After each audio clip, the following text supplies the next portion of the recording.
नमस्कार व्यूअर्स। और आप सब लोग कैसे हैं? आशा करती हूँ आप सब लोग अच्छे होंगे, स्वस्थ होंगे और मेरा शिव पुराण का पाठ अवश्य देखते होंगे। तो आइए सबसे पहले हम जान लेते हैं कि कल तक हमने कहाँ तक जाना था। कल तक था कि गौतम ऋषि को सब लोग गालियां दे दे करके और पत्थर मार रहे थे। तब उन्होंने कहा कि मुनियों, मैं यहाँ से अन्यत्र जाकर रहूंगा, कहीं और जाकर के रहूंगा। ऐसा क्या है, गौतम उन्हें स्थान से उस स्थान से वो तत्काल उसी समय निकल गए और उन सब की आज्ञा से एक कोस दूर जाकर उन्होंने अपने लिए आश्रम बनाया। वहां भी जाकर उन ब्राह्मणों ने कहा कि जब तक तुम्हारे पर हत्या लगी है तब तक तुम्हें कोई यज्ञ यज्ञादि कर्म नहीं करना चाहिए। उन पर बंदिश लगा दी गई थी। तो कल तक हमने वर्षों तक हमने यहाँ तक जाना था। कल पार्ट नहीं आया था कुछ प्रॉब्लम की वजह से। तो अब मैं इसके आगे बताती चलूँ कि ये पाठ एक शुभ कार्य है, मंदिर के लिए मैं कर रही हूँ और इसमें मैं आप सब लोगों का सहयोग चाहती हूँ कि आप सब लोग सहयोग करें ताकि मेरा ये उद्देश्य पूर्ण हो पाए। आप सब्सक्राइब नहीं कर रहे हैं और शेयर भी नहीं करते हैं मेरे इस पार्ट को। आजकल मैं वो जो एंजॉय वाले हैं वो वीडियोस, शॉर्ट वीडियोस नहीं डाल रही हूँ। तो एक्चुअली अभी मैं कहीं जा नहीं पा रही हूँ तो इसी वजह से नहीं डाला है मैंने, आज डाला है। तो यही है। आप लोग सब्सक्राइब करें, लाइक करें और शेयर करें। जल्दी हम कहीं जाने वाले हैं तो फिर आपको अच्छे वीडियोस मिलेंगे।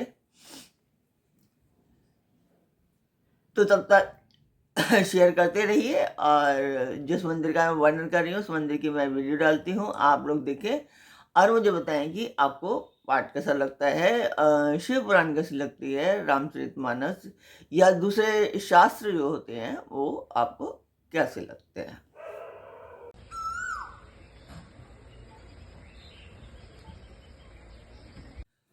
तो मंदिर की वीडियो मैंने डाल दी है, आपने देखी होगी। यही मंदिर है, इसी के लिए मुझे कुछ करना है। तो अब हम चलते हैं आज के पाठ पर। स्वागत करती हूँ मैं आप सभी का अपने इस कार्यक्रम शिव पुराण में। शिव पुराण की कोटि रुद्र संहिता चल रही है।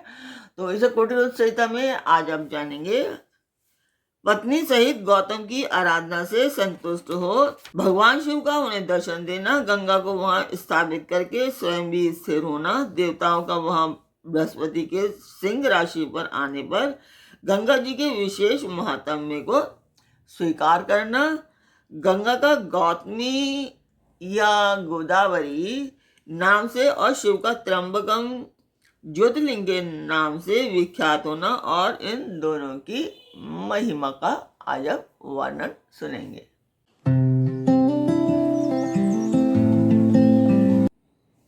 तो यहाँ पर सूर्य जी कह रहे हैं कि पत्नी सहित गौतम ऋषि के इस प्रकार आराधना करने पर संतुष्ट हुए भगवान शिव वहां शिवा और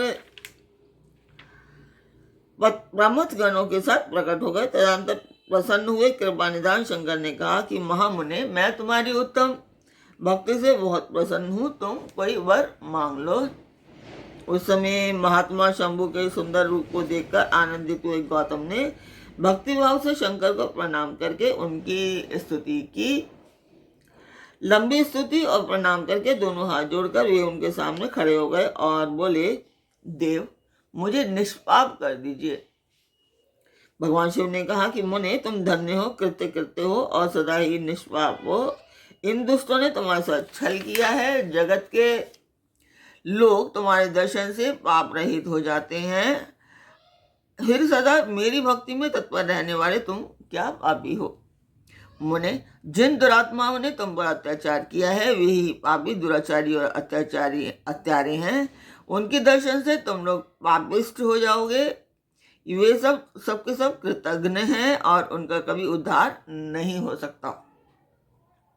महादेव जी की यह बात सुनकर महर्षि गौतम मणि मन बड़े विस्मित हुए। उन्होंने भक्ति पूर्वक शिव को प्रणाम करके हाथ जोड़कर पुनः इस प्रकार कहा कि गौतम बोले, महेश्वर, उन ऋषियों ने तो मेरा बहुत बड़ा उपकार किया। यदि उन्होंने यह बर्ताव ना किया होता तो मुझे आपका दर्शन कैसे प्राप्त होता है।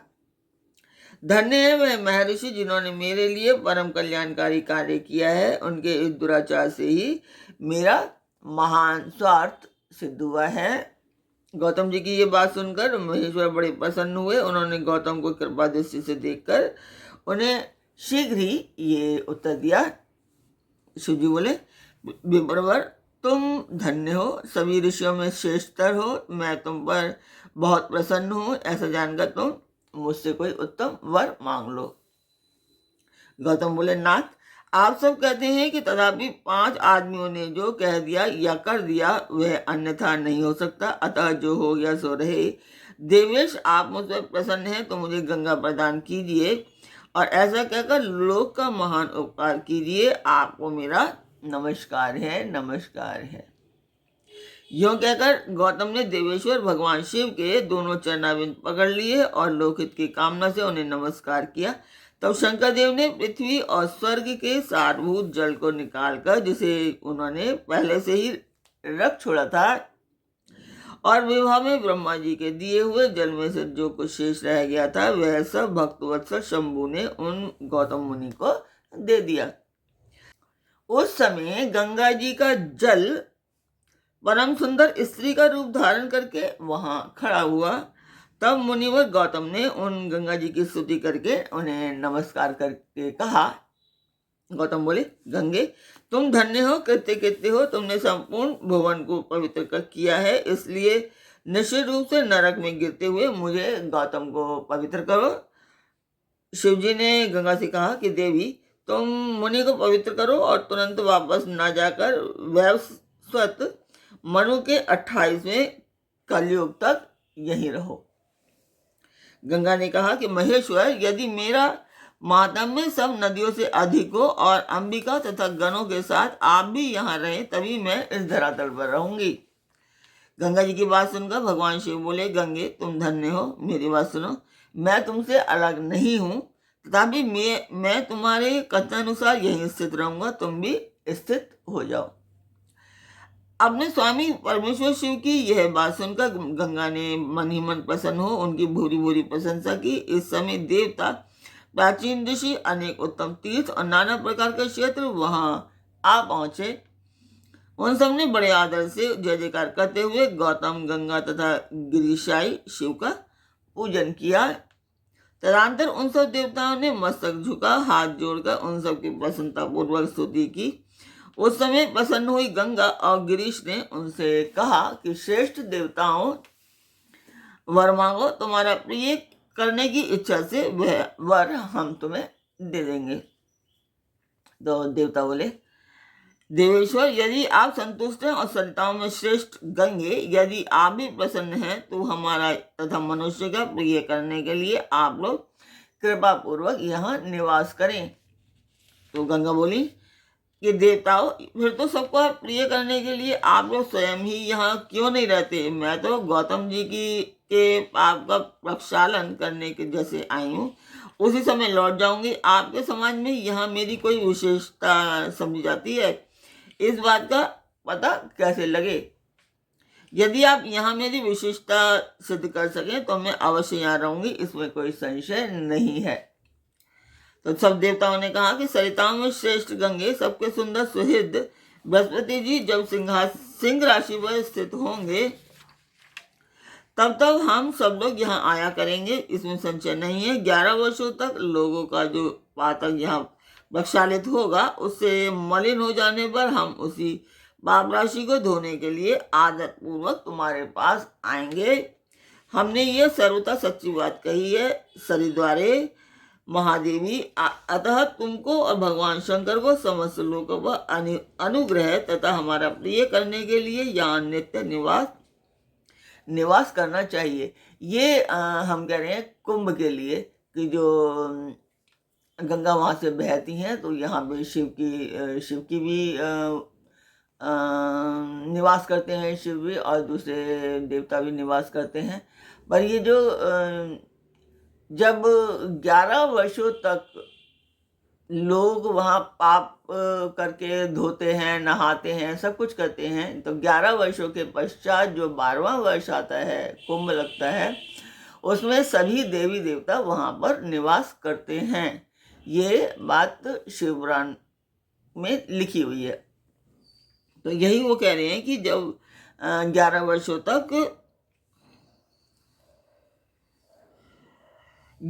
तक मलिन हो जाने पर हम उस पाप राशि को धोने के लिए आदर पूर्वक हम तुम्हारे पास आएंगे। तो यहीं तक कहा उन्होंने।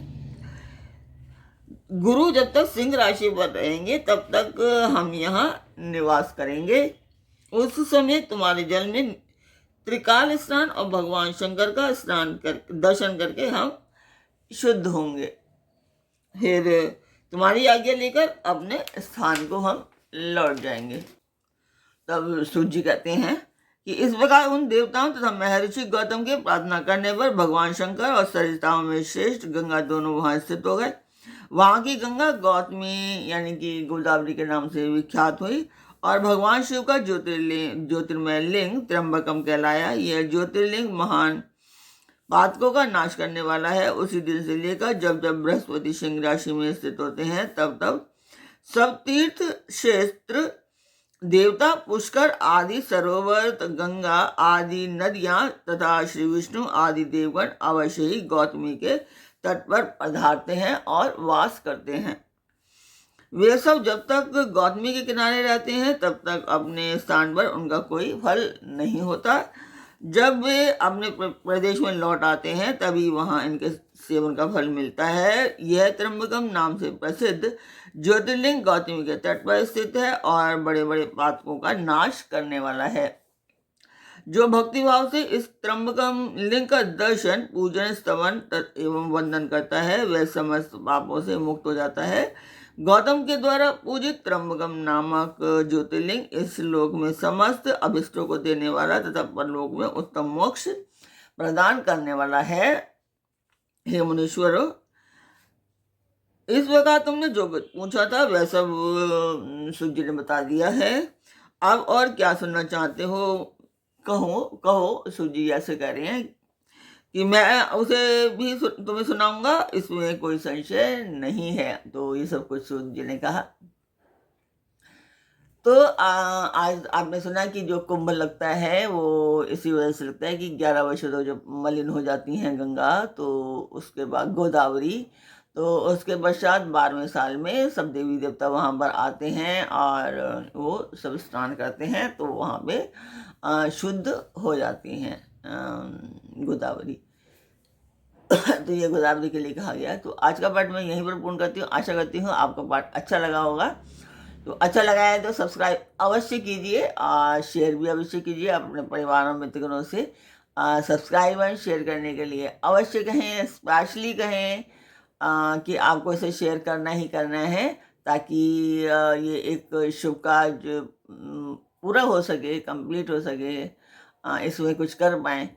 तो आज का पाठ यहीं पूर्ण करती हूँ। कल फिर मिलेंगे एक नए पाठ में, एक नई उमंग, एक नई तरंग के साथ। तब तक के लिए आज्ञा दीजिए। ओम नमः शिवाय। जय माता की।